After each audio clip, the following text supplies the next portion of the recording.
Hey everyone, how you doing today? My name's Kirsty, aka Beth Bookish, and on today's video I realise it's been a bit of a hot minute yet again since I last did any bullet journaling. I've not been using my journal very much at all this year, things have gotten out of hand, I've started to lose track, so I figured it is time to reset myself, recheck in on all my goals, and just get myself ready to actually finish this year on a bit of a better note than it currently is. So come with me as I do a 2023 reset.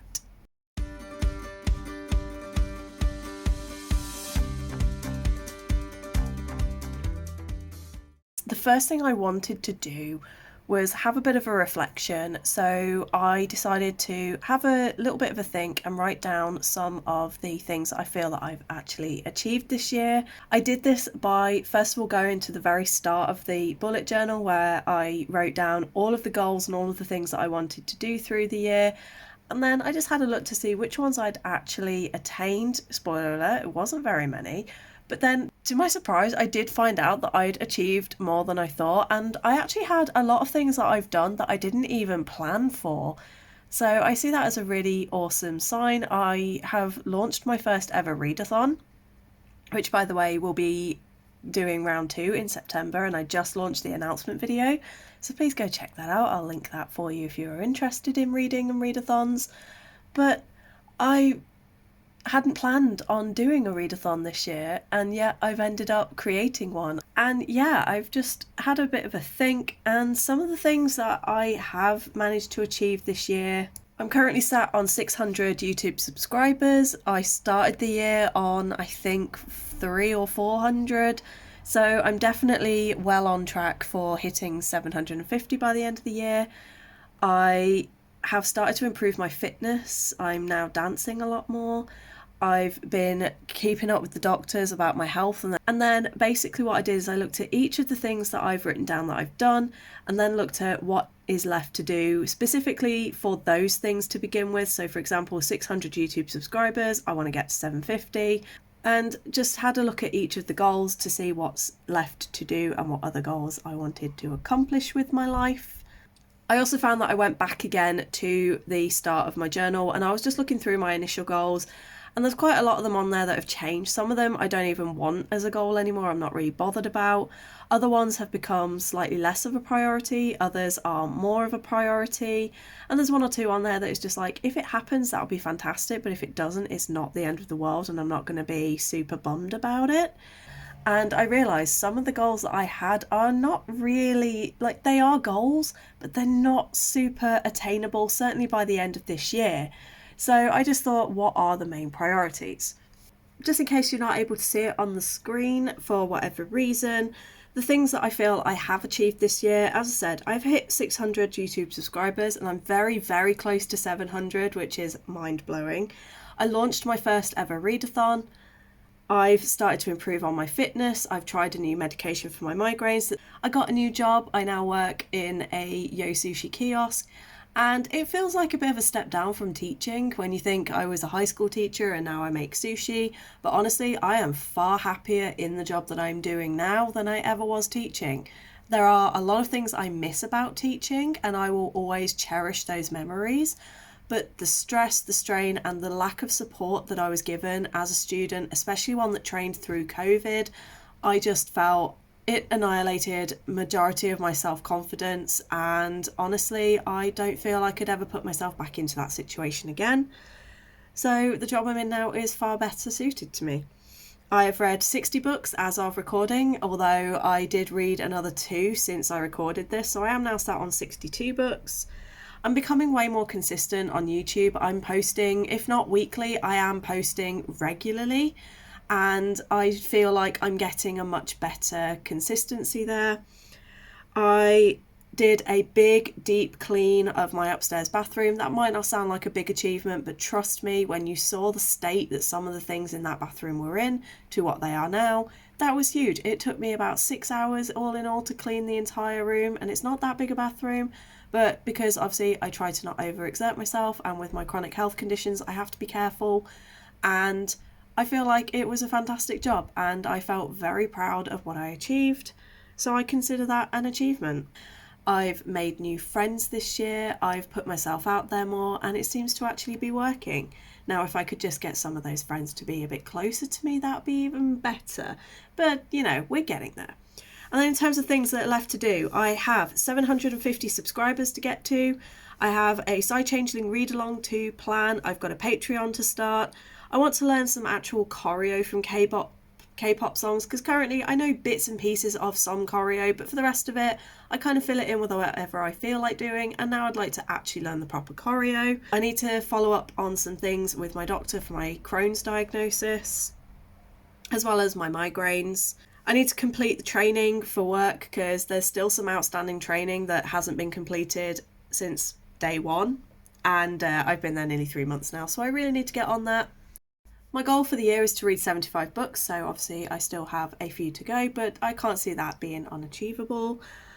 I want to get more consistency on Instagram. I've really worked on YouTube. Now I want to get my other social medias a little bit more consistent because I am not good at remembering to upload, even though I've got multiple tools to help me. I won NaNoWriMo about 4 years ago and haven't even come close since, so I really want to put a focus on that. And I've got 2 or 3 projects that I'd like to work on, so it's basically just deciding which of them I'm going to actually go ahead with.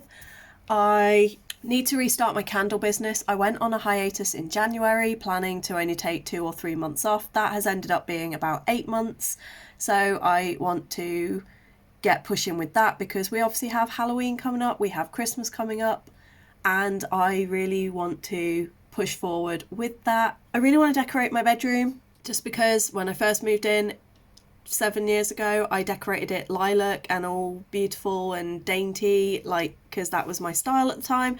Now I want to do sort of dark greens and olives and things like that, so I really want to do that.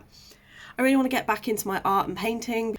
I want to deep clean the kitchen following the success of the bathroom. I need to go and visit my dad, and I want to spend some time with my dad because I've only seen him once this year so far. And then finally, I need to book a trip that I'm taking in January to Edinburgh, so I need to plan and book that.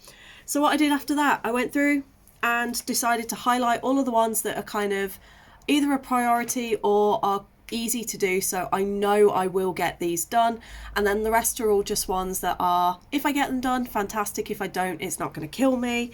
So Side Changeling read along, get my health and medication sorted, complete my work training, get my first aid training, read 75 books, restart the candle business, deep clean the kitchen, and go for a trip to my dad's. Those are all non-negotiables. They are going to get done by the end of the year, and they're a priority for me because they either look after my physical health, my mental health, or my professional career. Following that, it was time to head into my August reset. I have a pretty solid layout of what I like, how I like to do my monthly setups now. I always have a calendar. I like to have a page that's my goals and to-do list. I always have my weekly spreads, and then for the last few times I've done it, I've incorporated a self-care bingo and a health tracker. And then at the end of the month, I always do like a little wrap up where I look at what songs I've listened to the most, as well as the things that I've sort of been doing and getting up to. And it's just a nice little snapshot for the end of the month. I have decided I don't think I'm going to do mood trackers anymore because honestly, what am I really going to do with them? I know when I'm depressed, I know when I'm good. I don't really need to see it on paper, and it generally brings my mood down when I look at them. So I've tried to go with more of a focus on actual care for myself. So for my August at a glance, you can see here I'm setting up the calendar.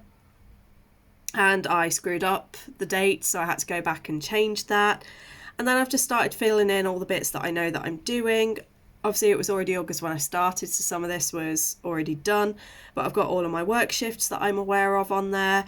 I've written down the videos that I want to upload throughout the month. I've got a couple of social things. I was babysitting my niece that weekend, and I also have family visiting from Hong Kong in the next couple of weeks, and I haven't seen that relative since I was about 6 years old, so it'll be amazing to see her for the second time in my life.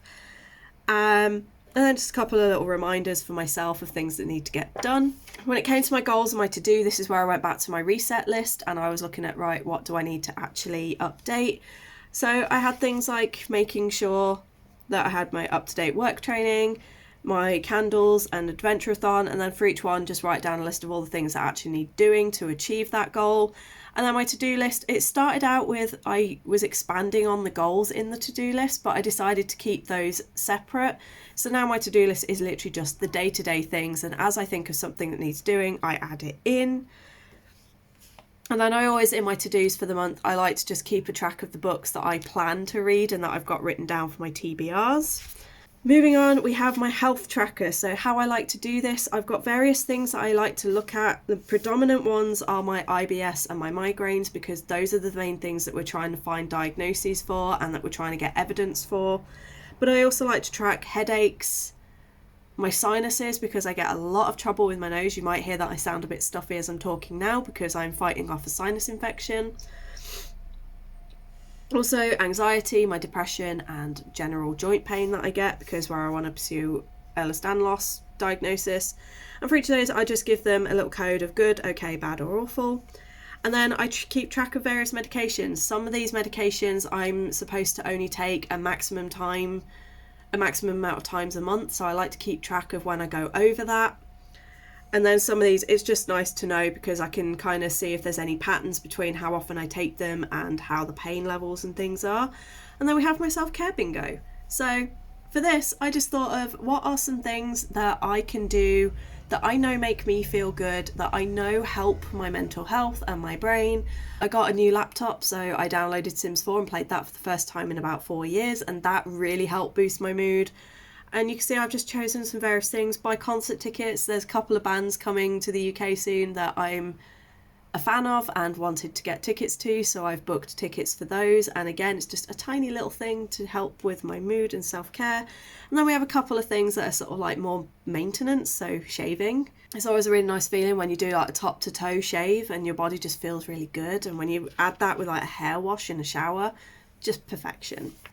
And then we have my weekly. So every week I pretty much use the same layout now weekly. I don't change my weeklies around too much. I might play around again in the future, but this is a setup that works for me really well. And when I'm in a low mood, low energy month, I can just whack these out and they're ready to go.